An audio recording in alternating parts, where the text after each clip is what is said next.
Hello and big hugs to all my football friends out there. I know, there's so much to catch up on, so much to talk about, specifically in this season and this week, Super Bowl week. But I could not let this season end without addressing Tom Brady's retirement. Oh, yes. All you Eagles fans know his career has had some very interesting run-ins with the Eagles, from Spygate to Deflategate to the Eagles' historic Super Bowl victory.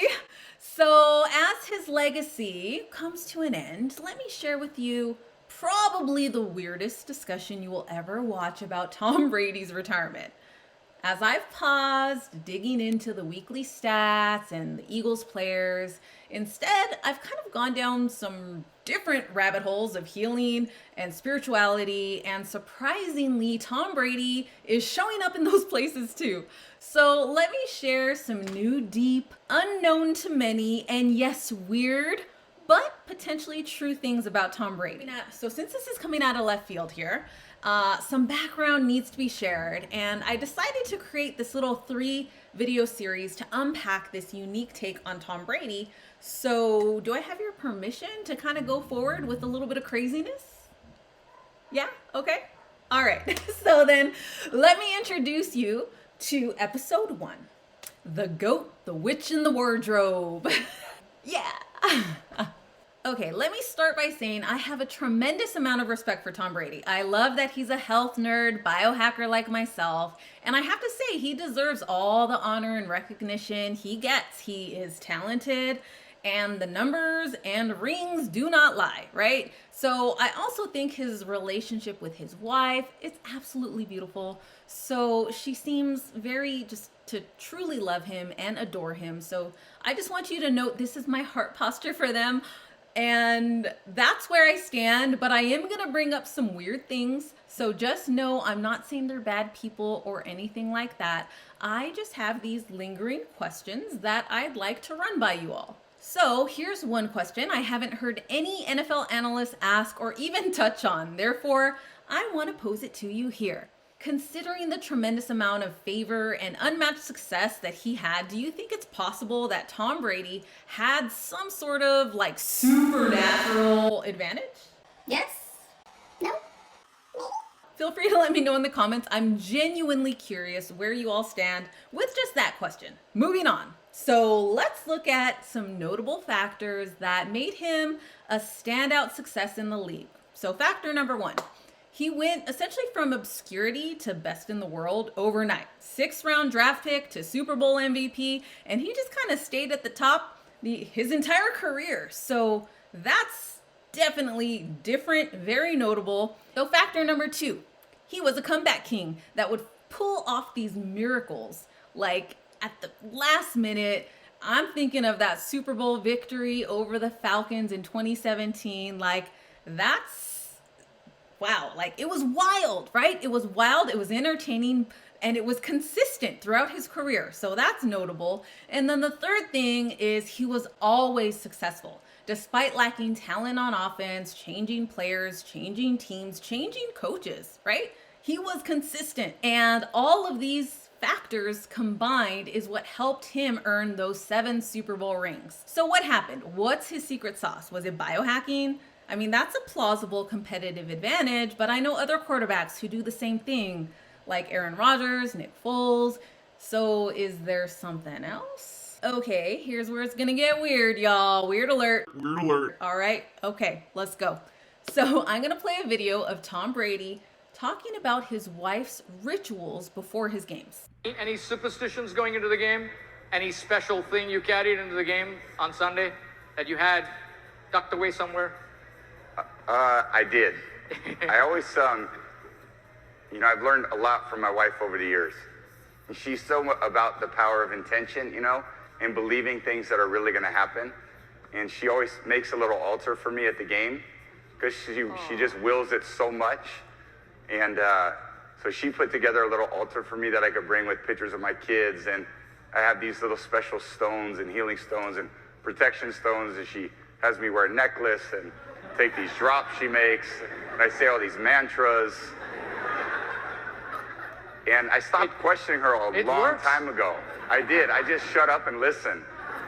And at first I was like, this is kind of crazy. And then about 4 years ago, we were playing the Seahawks, and she said, you better listen to me. This is your year, but this is all the things you're going to have to do to win. And I did all those things, and by God, it worked. It was pretty good. And then in 2015, it was about early January, and she said, you know how much I love you? And I said, yeah. And she said, I just want to let you know this is not going to be your year. And of course we lost. I said, what does 16 look like? And she said, 16 is going to be your year. So it was early January this year, and I said, babe, I asking, like, do we have a chance? And she said, yeah, but you're going to have to do a lot of work, and you're really going to have to listen to me. So, man, I listened to her. And right after the game, she said, see, I did a lot of work. You do your work, I do mine. She said, you're lucky you married a witch. I'm just a good witch. Did he just casually call his wife a witch and not get slapped in the face? You're lucky you married a witch. I'm just a good witch. Okay, that's different. He's claiming competitive advantages and psychic insight to his Super Bowl victories and losses. So, is this evidence of a supernatural power behind Tom Brady's successful career? Yes, that sounds super crazy, but let's take a look at these claims, break down the data, and see if this could even be a real possibility. Are you ready for this? Am I ready for this? I don't know. Okay, you ready? Oh boy, here we go. So here's what's referenced by Tom Brady about Gisele's witch practices. First thing, healing stones. So you know what? When my husband received a diagnosis 4 years ago, I started doing a lot of research about the healing properties of many natural products, including stones, magnets, etc. They do carry magnetic and ionic properties, and yes, they can do things like reduce inflammation, improve muscle function, and even neutralize viral particles in the air. So pretty cool. Science confirms all these things. Is it necessarily witchcraft? No, I don't. I think we still need a little bit more info. All right, next thing, power of intention / mantras. Okay, science also confirms the power of thought, the power of word affirmations, etc. The placebo is a known phenomenon where essentially people can heal themselves with their minds, faith, whatever you want to call it, right? So as a competitive tennis player myself, I was trained to do the same thing, speaking life, strength, to prep for competition. So again, I wouldn't say this is witchcraft. So why is he saying, and why is she calling herself a witch? Well, let's keep digging. So he next mentions altars. So this sounds like it's getting a little bit more spiritual, going beyond just the basic game prep. But what does that even mean? What's an altar? So the definition of altar is a table used as the focus for religious ritual, especially for making sacrifices or offerings to a deity. Okay, all right. Altars are found at places of worship like a church, but they can also be found at places like a satanic temple. So, is that witchcraft? What do you guys think? Definitely getting weirder, right? Did you guys feel that? Let's keep going. Let's go all in, guys. So the one question I have now is, what deity is she making sacrifices or offerings to? What source of power is being called on? Is it a capital G-O-D or a lowercase G-O-D? Does anybody know? Let me know. So I think it's safe to say that the fact that he uses the word witch specifically means that they're not offering it to capital G-O-D or Jesus, because the Bible clearly forbids any form of witchcraft. Look at Deuteronomy 18:10, leaving that there. So essentially he won 3 Super Bowls before these rituals and 4 Super Bowls after them. So what I find interesting is she seemed to be able to predict the wins and the losses. And so the question that brings up is, who or what is telling her this information? Oh, we will go deeper into that in in video 3 of this series. But for now, we have this random info about a practicing witch behind the greatest quarterback of all time. Is there a real power behind this? Well, you be the judge. I've gone down some crazy rabbit holes during this pandemic, and oh man, I've seen some things. I've experienced some things, and now I'm gonna share with you 3 potential points to help you decide if witchcraft is a real thing. And in the next video, we're gonna find out if it is real. Is it a good thing or a bad thing? Is there a case for real shenanigans being played here by the Bradys? Well, Let's get weirder, shall we? weird alert, weird alert. So here are 3 things that start to make the case for the power behind witchcraft.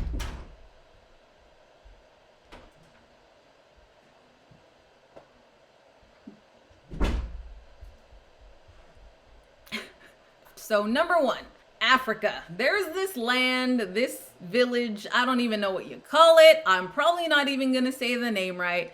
But in Africa, witchcraft is very prominent, and many areas are known for voodoo, witchcraft, and they operate in real power that affects their villages. Did you know in some areas like Swaziland, I don't know if I'm saying that right, but I'm trying, that areas like that city actually have a law and signs all around saying that a witch on a broomstick should not fly above 150-meter limit. Otherwise, they will face arrest and fine. That can't be real, right?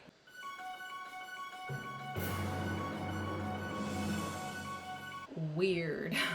So here's what I recommend. You talk to someone that lives in Africa. I've spoken with natives and with those that have visited on mission trips, and wow. Like, their stories are crazy, and yes, they are very, very real. So you do some little investigating and let me know what you think. All I can say is start looking and asking questions, and you might be surprised at what you hear. Okay, the second thing I want to share is, did you know that spiritual invoking is a real thing? Here's a video of someone inviting a Kundalini spirit into their body. You guys were doing all this, like I felt this energy inside me, like, and I got scared. So then I was like, what has happened? Like, I was losing myself, and I just started like moving, kind of like I felt so much vibrations. Just, I don't know what's happening, but I felt fearful, and I just kind of surrendered, and I just felt something really powerful.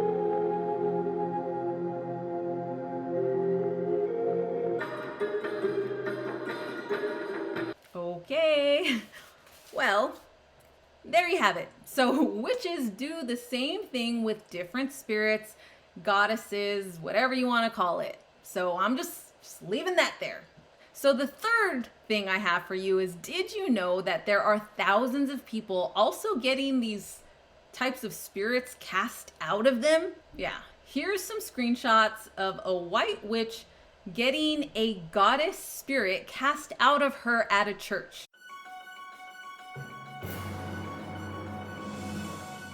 I've seen this in person, and it's wild and very, very weird. And if you want to see the actual video clip, I'll be sharing that in my next video, and it's wild. I'm just gonna say it, it's crazy. It's crazy. I know it. Okay, so there you have it. I know this is totally not what you were expecting from a Tom Brady reaction video, right? I know. So things have changed, I tell you. So to close out, based on these factors, what do you conclude from all of this? Did Giselle legitimately tamper with the outcome of these Super Bowl games? If you say yes, that it was a legitimate power that led to favor in Tom Brady's career, then please join me for the next video to go a little deeper, because now, if this is true, then the next logical question to ask is, well, was that a good thing or a bad thing? So we'll cover that in part 2. So to wrap up my personal opinion, here's what I think so far.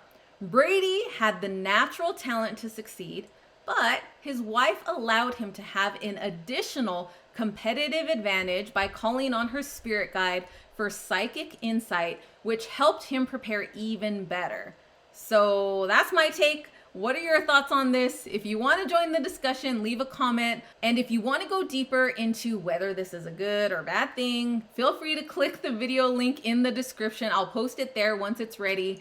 And we're going to talk about what type of spirit Giselle is calling on. And do these things really exist in the world and interact with people like that? Maybe, maybe so. So that's really it, guys. Thank you for those of you that watched till the end. I know this is wild, like crazy stuff, but you guys who have followed me throughout the years, you know my heart. You know that I come from a place of honesty and love, and I just keep it real. So this is something that I felt compelled to share, and I just thank you guys for watching, and I'll see you in the next video. Bye.